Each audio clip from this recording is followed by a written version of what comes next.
আসসালামু আলাইকুম। আপনারা কেমন আছেন? ভালো আছেন? আলহামদুলিল্লাহ আমিও ভালো আছি।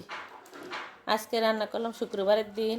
আজকে বুনা খিচুড়ি আর মুরগির মাংস রান্না করছি। বুনা খিচুড়ি কমপ্লিট হয়ে গেছে রান্না। আজকে আরও প্রথম টানে বসাইছি, ওইটা দেখানো হলো না, আগেই রান্না করে ফেলাইছি সব।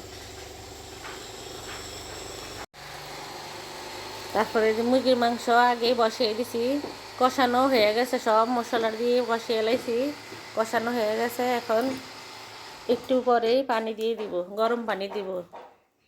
গরম পানি পাতিলে করা আছে, খিচুড়ির মধ্যে দিছি ওই পানি। আপনারা আমার ভিডিও বেশি বেশি করে দেখবেন, সাবস্ক্রাইব করবেন,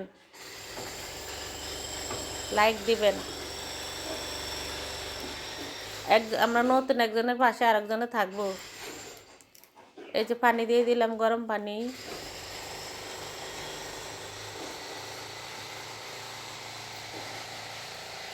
নাড়াচাড়া করে দিয়ে তারপর ঢাকনা দিয়ে রাখবো। আরও 5-10 মিনিটের মতো ঢাকনা দিয়ে রাখবো। এই যে রান্না শেষ। আপনারা ভালো থাকবেন, সুস্থ থাকবেন। আল্লাহ হাফেজ।